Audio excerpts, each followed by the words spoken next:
breaking down the top 4 seeds. Where will Miami, Boston, Philly, and Milwaukee fall in the playoff scenario? I'm going to talk about it right now with Tom Westerholm on the Locked On Celtics podcast. Be ever ready. Recognize the city of champs. Boston, baby, we do what you can't. Locked on number 18, Tatum and Brown, J-team, step back. We gon' wet that and slay teams. Of course, the Celtics, who else could it be? Screaming like KG with the Larry O.B. Karalis above average, assessing the team status. Best daily pod, no cap, salary matching. Clutch like Bird the DJ, keep John on replay. Prime time, dapping up the truth on the sideline. Raining J's, how it started, raising banners, how we finished. Locked on Celtics pod, home of the winners. B. Hey there, thank you for making Locked On Celtics your first listen every day and part of your daily routine. It's a Monday through Friday podcast, so get this podcast directly to your device, whatever device it is that you use to listen to or watch podcasts. You can even watch a show on YouTube. Monday through Friday, this thing is free. It's available everywhere. And if you missed the show, you can go to LockedOnCeltics.com, scroll back through, maybe you catch up on something. I'm John Karalis. I cover the Celtics for Boston Sports Journal. I've written a book called The Boston Celtics All-Time All-Stars, which, as I drop things off my desk, as I pick up my book, you can pick this up. People ask me, how do I pick this up? This book available everywhere books are sold online. You can also pick it up at johnkaralis.com. Signed copy for $30.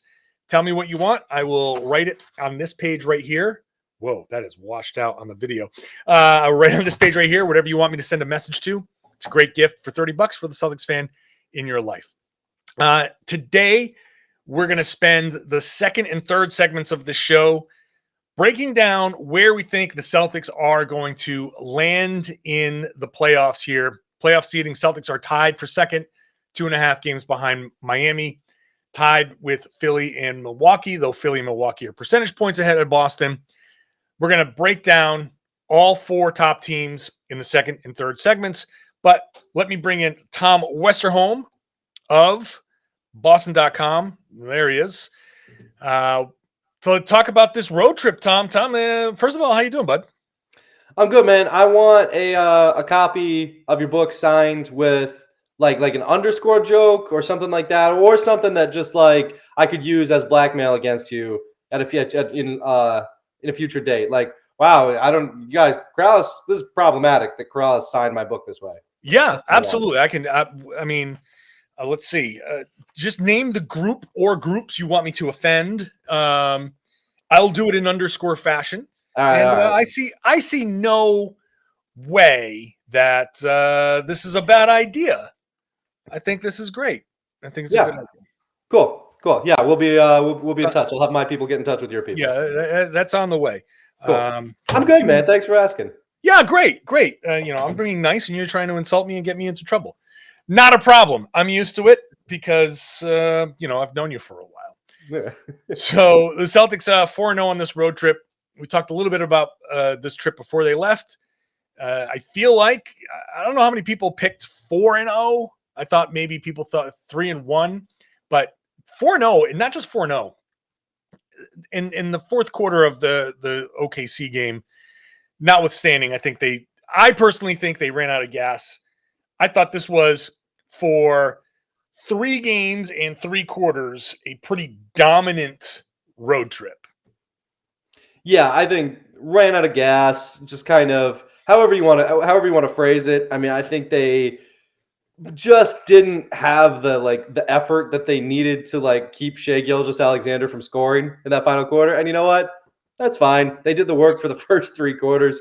So yeah, it's going to hurt their defensive rating. But as somebody pointed out on Twitter last night, all that does is build the case for Marcus Smart Defensive Player of the Year. That's right. Because he didn't play yesterday.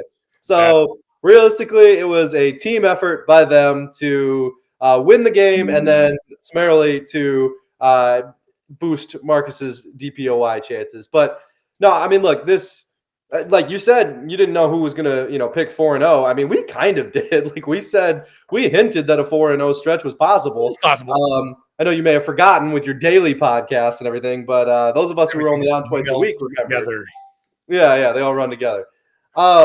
So yeah, but I mean, look, I think this team has been rolling. This team's been playing great. We know they play well against good teams.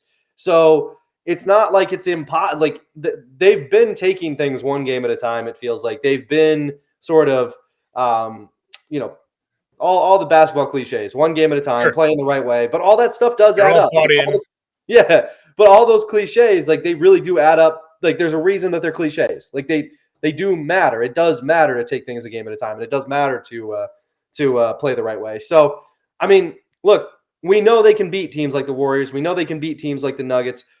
The fact that they're doing it in such dominant fashion is very, very impressive. But, you know, it does just kind of speak to like how kind of present this team is, I feel like, in each game, just how ready for each individual challenge they seem to be. Yeah, the way they've progressed over the course of the season. Earlier in the season, you'd have a game here, a game there where they did this, and you say, okay, great. And then they would revert back. And I think we talked about trust and not trusting each other, but maybe not trusting fully the system yet. And this is like honestly, like any relationship where you build trust over time. You know, you're in a relationship with somebody and then some event happens and you prove yourself to be worthy or not worthy of being in that relationship. And I think Ime Udoka over the course of the season, when things happen, continued to prove himself worthy of being the type of coach that they needed and wanted. And, you know, in my conversations with players and him and everything, I think this trip is a nice kind of culmination, a nice packaged 4 games where there were some questions. This was kind of pivotal, and it's all just pretty much on display here. They went to Golden State, Sacramento, Denver, and OKC on the back-to-back, and each one was treated in its own little box and treated appropriately, and they walked in and did what they had to do to win these games and assert themselves. Those games were played on Boston's terms. And it's just such a departure from the beginning of the season because I think they are doing everything that they're supposed to do. They understand the value of what Ime has been telling them. They understand why he's been telling them this. And they understand that by doing things this way, everybody wins, not just the team, not just the coach, but the players individually. Look at Jayson Tatum's numbers over this stretch. Look at how great his numbers have been. Now you go from Jayson Tatum, who was like, yeah, you know, he's an all-star, but now it's like, oh, wait a minute, he might be first-team All-NBA. That everybody's winning, everybody's thriving under these circumstances. Well, and to your point about Tatum, it not only is it turning him into like, you know, this guy might be all first-team NBA. I mean, it's kind of changing the conversation about who he could be as a basketball player, right? Because I think early in the season, when you're looking at him and you're like, yeah, I mean, he's probably an all-star. You know, so much of what he was trying to do was, you know, like these, you know, this kind of finesse offense, just kind of like, you know, the things that he did last year and the year before that to a certain extent. But now, you know, we're seeing this guy who gets downhill. We're seeing this guy who draws double teams, who's passing really well. I mean, some of the passes he's been throwing over the last few games, he's, you know, these cross-court skip passes, these just like, you know, perfect little pocket passes. Yesterday, he was passing out of the post like LeBron. Like, I mean, he's, you know, like, and these are things that help everybody, you know, and that it is this like symbiosis of, you know, guys all kind of, you know, like in a cliche way, but just bringing their talents together. Like it's how basketball is supposed to work. It's supposed to be, you know, everybody kind of individually bringing what they bring to the table, putting it on the table, and then, you know, making a meal out of it. And Celtics have been cooking real well, to borrow a metaphor from KG. I was just going to say very KG in your food metaphors. I very much appreciate, if people can't tell, very much appreciate food metaphors. The Celtics, I put it together, and there was a question asked recently or in this road trip where it was, are you afraid of peaking too soon? And I don't think, like, that thought never crossed my mind, because I think they're peaking at the right time. This is, to me, they've kind of like put everything together, and they are now just churning. And I think over the next few games, we'll start to see other tests, a test against Rudy Gobert will be very difficult. Shot blocker, some other teams that are playing for playoff positioning and all of that. But this is a team that has started to, they've put it all together. And I feel comfortable. We've talked about this before. This is just a good team. It's just a good team that's figured it out. It took them a while to figure it out. And they obviously have some holes they need to fix moving forward next season and all that stuff. But right now, this team is right there with everybody else. So, yeah. And I think when you talk about peaking, a peak sort of to me suggests that there's a bunch of things kind of happening unsustainably. And I'm not sure that the Celtics are peaking necessarily as much as building, right? At the start of the season, they had the great starting lineup, but they weren't healthy. They're off. Their defense wasn't good at first, but they kind of built up their defense. Their offense needed to catch up to their defense.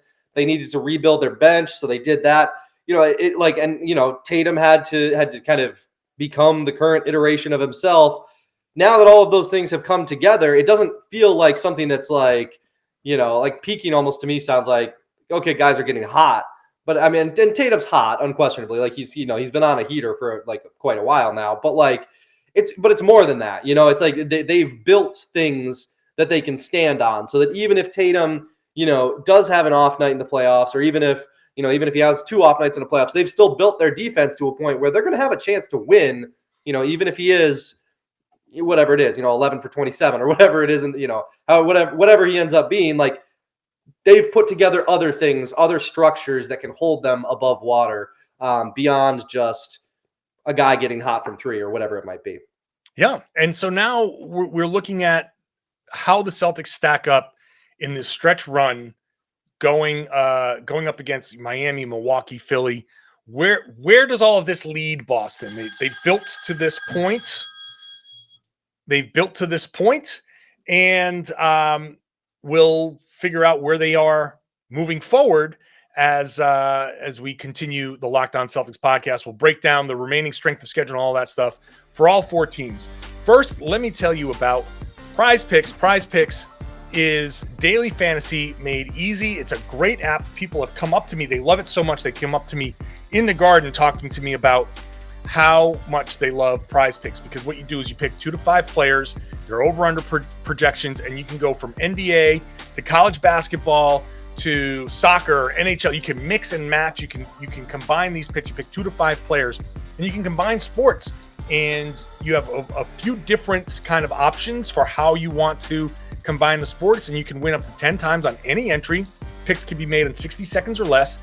But the best part, it's just you against the numbers. It's not you against me. It's not you against an expert or somebody with, a high-powered computer system and algorithms and all of that stuff.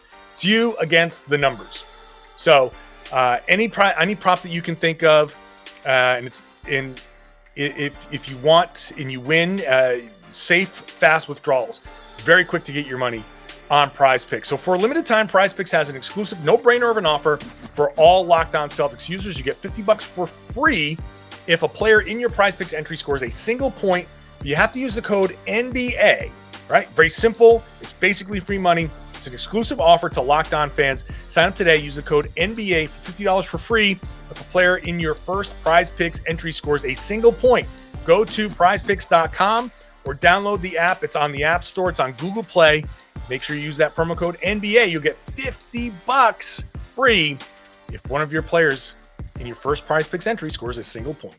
Hey, thanks for making Locked On Celtics your first listen every day. Check out Locked On NBA Wednesdays when I host with Jake Madison. We'll cover the night in the NBA. We're recording Locked On Celtics before the night starts, so we'll have whatever happens in the NBA covered.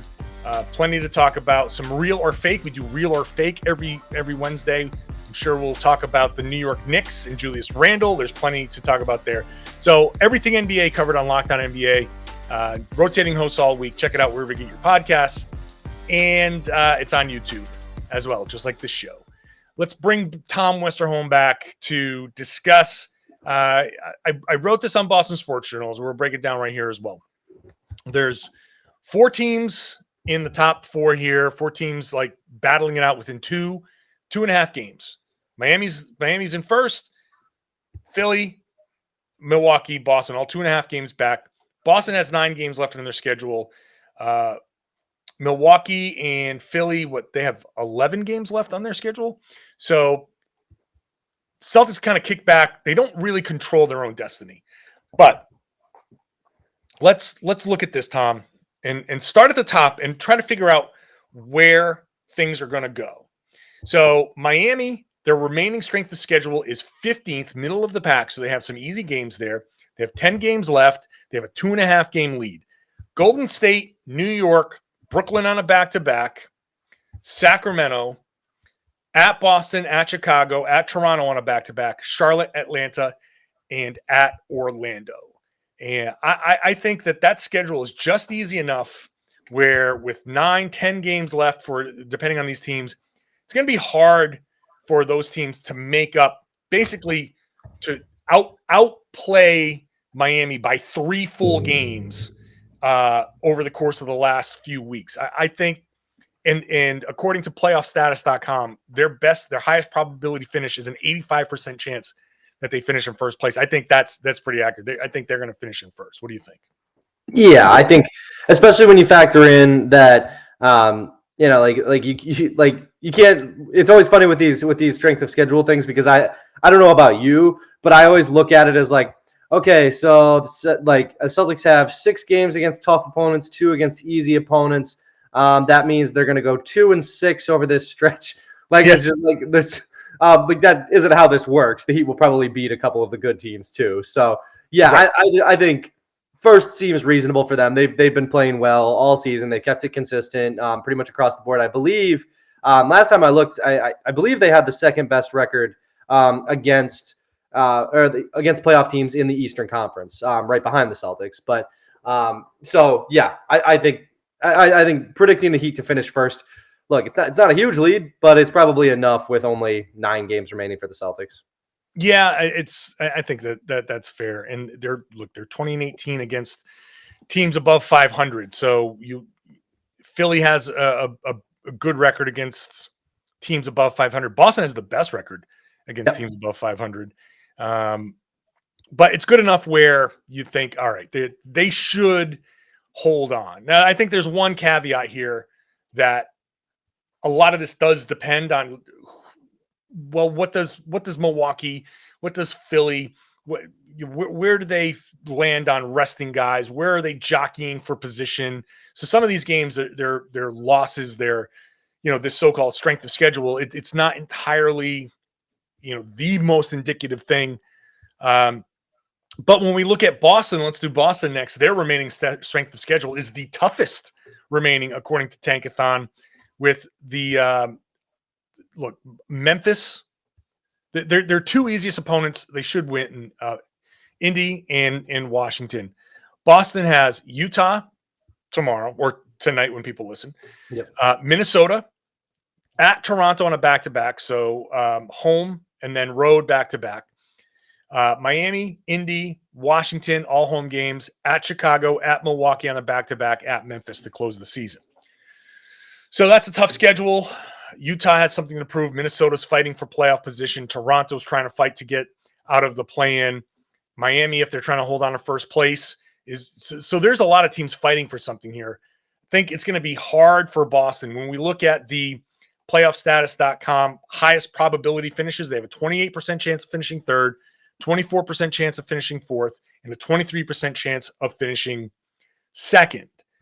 I'll wait to figure out where these teams all shake out until we get to all the other teams. But there are so many factors here, Tom, where what are the Celtics going to do on these back-to-backs? Do you play Al Horford? Do you play these guys? I mean, there's rest involved for the Celtics as well. Yeah, I think if you're the Celtics, to me, the way you've been playing recently, the smartest thing is to just truly it's almost a cliche, right? Ignore your schedule, ignore the standings, right? Just take into account what's going to be the best thing for your team going into the playoffs. Because yes, of course you would rather not play the Nets in the first round. That would be tough. But at the same time, you're not going to make a good push anywhere if you don't have all of your guys healthy. Like we've established the Celtics, they can't survive without Jaylen or Jayson. They really struggle without either of their bigs. Smart, Smart was out yesterday, and I joked about his, about the Celtics defense rating without him, but it's not a joke that the Celtics are significantly better defensively when Marcus Smart plays. All of these guys are essential, and their depth. They've been playing 8 guys, 9 guys as it is, so they really need all of those guys healthy. So to me, if you're the Celtics, as much as yes, you would rather, you'd probably like to, if you could set it up, you would certainly like to avoid the Nets in the first round and maybe have the Sixers in the second round. But doing all of that just feels counterproductive. The only thing that matters is keeping your guys healthy, because if you keep your guys healthy, you're a contender. So just do that, let the chips fall where they may, and kind of hope for the best, to me. Yeah, I just don't think jockeying for position is the way to go for the Celtics. There's messaging involved there too. Exactly. You have to keep these guys eyes on the prize. Do not fear who your opponent is. And that to me, I subscribe to that. I understand, you get the 3rd seed, you play Cleveland, that's better. Yes, that's all true. But I'm not in favor of engineering these things, because so often it depends on too many other factors, and you try to engineer something and it still doesn't go right. And then you engineer something and it ends up blowing up in your face anyway. I'm very much go do what you do. Whoever you put in front of us, we're going to play and we're going to beat. I don't care who the hell it is. Brooklyn, Philly, Miami. Celtics have advantages against all of those teams. They have disadvantages against all of those teams. That's why everything's so tight. If they face Brooklyn in the first round, fine. Fine. Because they still won't have Kyrie, and Ben Simmons dealing with a herniated disc, and the rest of that team has shown they're very flawed. It's going to take Kevin Durant going off for 60 points a game for them to have a chance in their spot. So all you have to do is hold court at home, which they've shown they can do. I'm not worried about it. I'm not jockeying for position. I think it would be smart, and I think this is who he is. Don't worry about who you're playing. Go out there and execute. We'll rest guys when we need to rest guys for the sake of keeping, like you said, keeping them healthy for the playoffs. We may not see Al Horford again in the back-to-back. That would be great, I think. That would be a smart move. We may see some limited minutes here and there. Still trying to win the game. I think the Celtics will do what they do. Wherever they fall, they fall.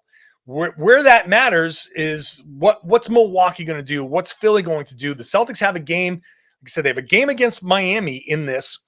There's still an outside chance they get to first. I don't think we've already established that. What's Milwaukee's plan? What's Philly's plan? Let's take a break. We'll break down Milwaukee and Philly, and then we'll see where everybody pans out, where we expect the Celtics to fall there. Let me start first, though, by telling you about Built Bar, the best tasting protein bar on the market. Look, Built Bar basically tastes like a candy bar. It's covered in chocolate, and it could be a great snack. It could be a great meal replacement. It could be part of a fitness regimen where you're trying to get yourself back on track. It's summer coming around the corner. Actually, it's spring. Summer's coming around the corner. Starting to look at myself, and I'm like, all right, I'm gonna start wearing a bathing suit soon. So get back into the gym so I don't embarrass myself by the pool. So I'm gonna grab a Built Bar. I'm gonna go to the gym. I know the calories. Most of them have somewhere between 130, 150, 170 calories. 4 grams of sugar, 4 net carbs, 17 grams of protein or so in each one. If you go to Built.com, you scroll over each one. It's going to show you what the nutritional information is so you can see exactly what you're buying. They're not hiding anything at all. I know that's going to help me get myself back in shape. It's done it before. It's going to do it again. So don't blow your, workouts by saying, oh, I've earned this treat. And you eat a candy bar that's 240 calories. It blows out your cardio. Go to Built.com, use the promo code LOCK15. That's going to get you 15% off every single time. So try it out. If you've never bought a Built Bar, you can use, they have a mixed box. You can sample whichever flavors, whatever different styles, whatever different products they have. You can try that, get 15% off, figure out what you like, go back, stock up, fill your pantry with them if you want. 15% off every single time with the promo code LOCKED15 at Built.com. Let's get back to breaking things down here, Tom. We did Miami, we did Boston. Let's get to Milwaukee. Their remaining schedule strength, according to Tankathon, is 5th. Their upcoming opponents, Chicago, Washington, at Memphis, at Philly. That's a huge one. At Brooklyn, the Clippers on a back-to-back. Dallas, at Chicago, Boston, at Detroit on a back-to-back, and then at Cleveland. That might be a one where they lay down just to make sure they get Cleveland in that first round. But 11 games remaining. And I think, Tom, this might come down to the game against Boston. Because if Boston wins that game, that would be their 3rd win over Milwaukee. That's the tiebreaker. Yes. So that could be the game that settles things. But at the same time, you can beat the Clippers, you can beat Mavericks, you can beat Chicago. If you beat Boston, then you finish with Detroit and Cleveland. That's a big winning streak that they could have. Maybe that game, even if they lose to Boston in the midst of all of that, it may not matter. So I'm not sure which way to go with Milwaukee. You just threw beat the Mavericks in there like that's an easy thing. The Mavericks are one of the best teams in the NBA over the last couple of months. I'm just saying. Oh, yeah, beat Luka Doncic. No biggie. Who can't beat? Oh, never mind. Yeah, it's funny that the Celtics have 2 of those games left on their schedule because they have the Bucks game. And look, I know we're writing off the Heat as too far ahead, but if the Celtics make up a little bit of ground, they're still a head-to-head there. So there's true. not they don't control their own destiny, and I do think that they should probably just play out the schedule and let as things happen, they happen, and just try to keep their guys healthy. But look, the Miami is not like uncatchable. They're probably going to be the number 1 seed, but they're not out of reach. And obviously the same thing goes with Milwaukee. But it is funny because the Bucks feel like they're in the perfect position. I mean, maybe they'd especially because in that second round they would get the they would probably get a shot at the Sixers. And I mean, I don't know where you stand. If I'm anybody, I'm trying to get the Sixers. Give me the Sixers. Give me the Sixers. People. When they made that trade, I'm like, it's either going to happen this year or it's not going to happen for the Sixers.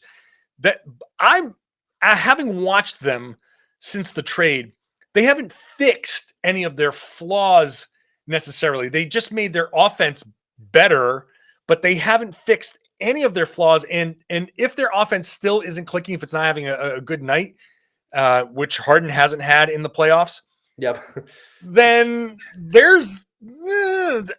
I think I've been saying for a while now, Celtics against Philly in the playoffs, I am not worried at all. And I think most teams would say that. Who guards Giannis if you're Milwaukee in a Milwaukee Philly series? Who guards Giannis? Yeah, Embiid? I don't know. Yeah, I don't know. And I mean, who guards Middleton? Yeah. I mean, you can do the same thing with the Celtics. Who guards Tatum? Who guards Jaylen?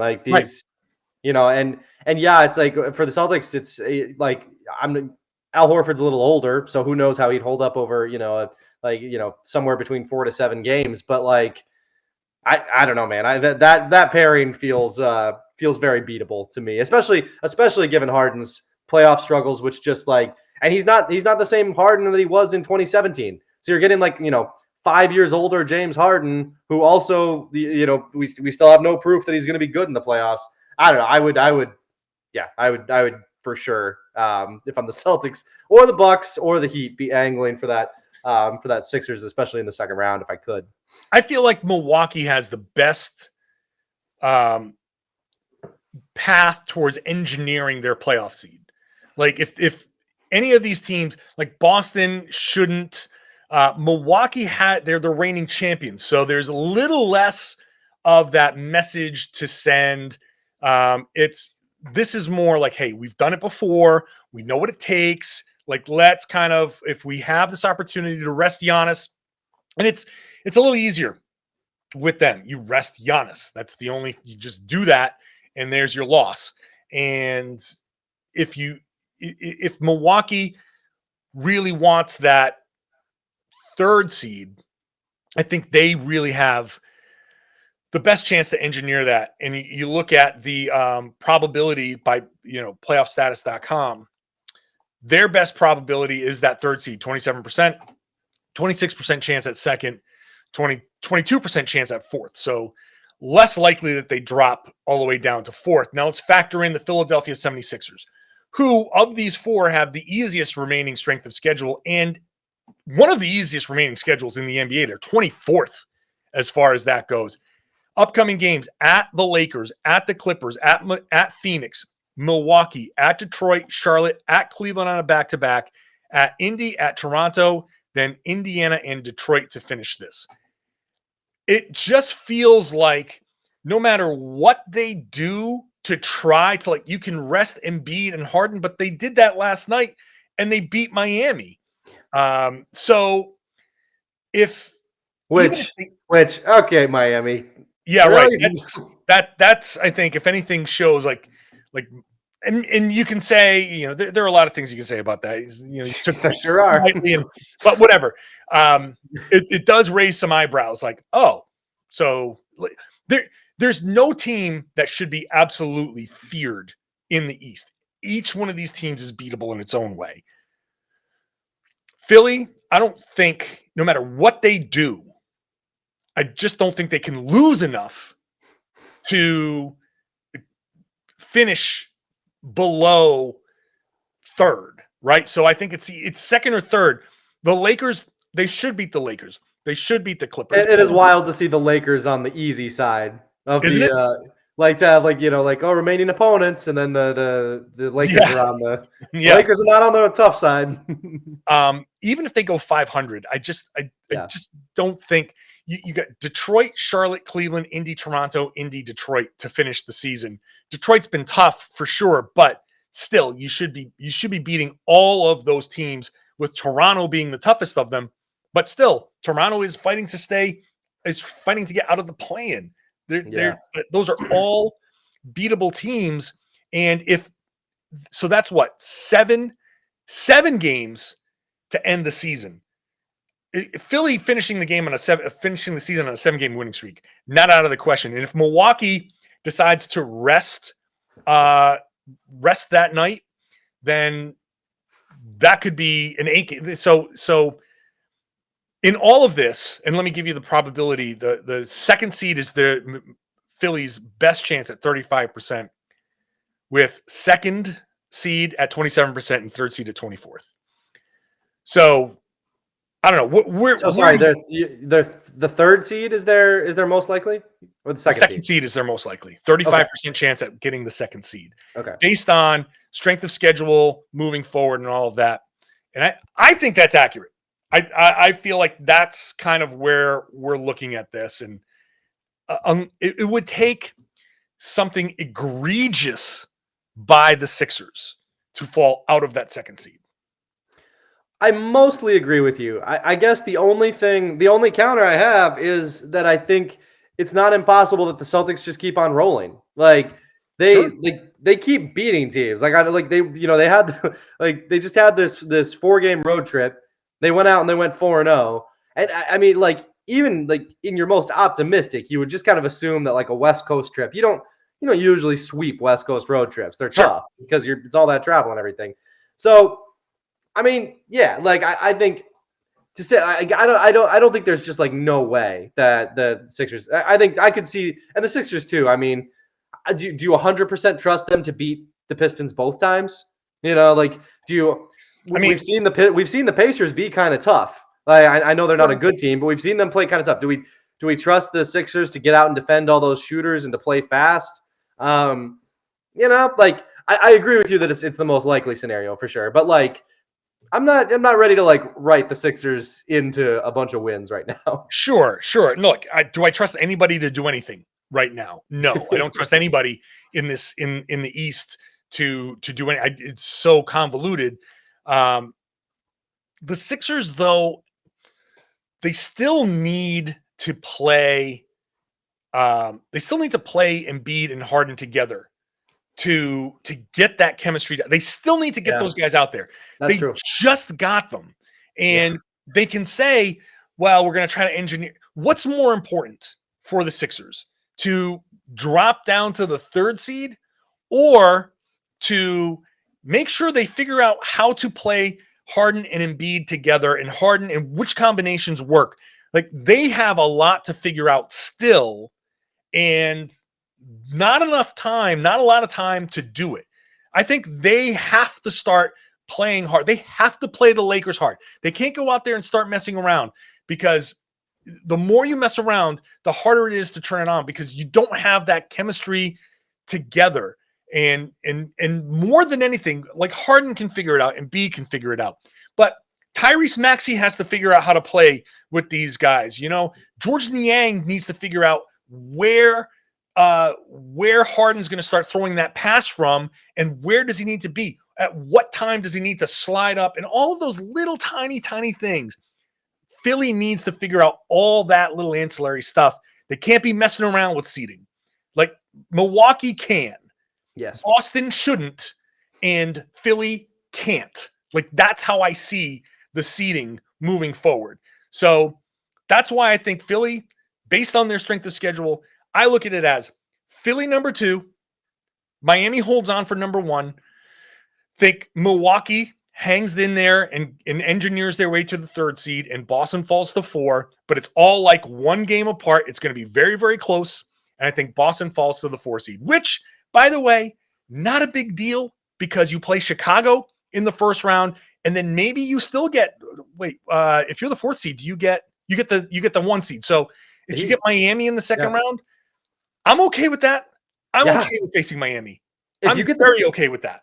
If you get the 4 seed, you would probably end up avoiding the Nets in the first round and the Bucks in the second round. Like, if you can avoid facing the Bucks or the Nets until the I guess maybe you face the Nets if they're the 8 seed and they knock off the Heat. But but if you can avoid, talk about engineering. If you can not face the Bucks until the Eastern Conference Finals, good work. Great. That's pretty good. Yeah. Like, that's about as good as you can ask for. Right. And so I don't think the Celtics, I'm not saying that they can't, because they obviously can. They're all tied. Like, the Celtics could finish first. The Celtics could finish second. It could literally go any one way of those 4 iterations of those 4 teams. But Boston just doesn't control their destiny. They need other things to happen to finish in the top 2. So they probably won't finish above 3rd, even though their highest probability is 3rd. I think 4th. But look, either way, you're fine. 3rd or 4th is actually the best spot to be in the East right now. If you get the Cavs in the first round, great. If you get Chicago in the first round, great. And then eventually you're going to face one of these teams anyway, or 2 of these teams anyway. So at that point, you just want that first round. You want that first round at home. You want to get that extra playoff gate, make that extra money, get those extra home games. And then hopefully you're not hopefully something just doesn't happen. You hopefully you stay healthy. Ultimately, in all of this, I like Boston's chances. If they finish 3rd or 4th, I'm saying 4th, but that could obviously change. They have a distinct path out of the East. And whoever they face, both teams can sit there and make arguments of why they should beat the other team. I think it'd be a great series no matter who they face. And I think they can get to the conference finals. Yep. No, I agree. I think, I think you could look at that based on the path. You could look at that based on strength of schedule, however you want to put it. But you can also, they're playing great too. So it's I think if you get a chance to face the Cavs or the Bulls, it is like, the more you kind of look at it, the more you're getting that in the first round, getting that nice, not easy. Those are good teams. Sure. They're not playing that well right now. Like, those are nice landing spots. But however you end up doing it, I think the nightmare scenario is having to face the Nets and then the Bucks. That would be the toughest 1-2 punch in the first round. But other than that, it's gonna be fun. I'm looking forward to it. Maybe after all of the crap luck the Celtics have had, maybe things are starting to, break their way a little bit. Well, we'll see. All right. Well, let us know what you think. You can tweet us, the _brothers, John _Karalis, Tom _NBA on Twitter. Let us know if you're watching the show on YouTube. Leave a comment underneath. Let us know where you think everybody's, how things are going to shake out.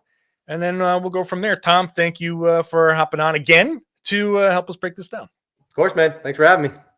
And we want to thank you for listening, for watching. If you're a new subscriber, welcome aboard. If you're still listening or still watching, then hopefully that means you've liked the show and you want to subscribe. Please do that wherever you get your podcast. If you want to watch the podcast, it's on YouTube.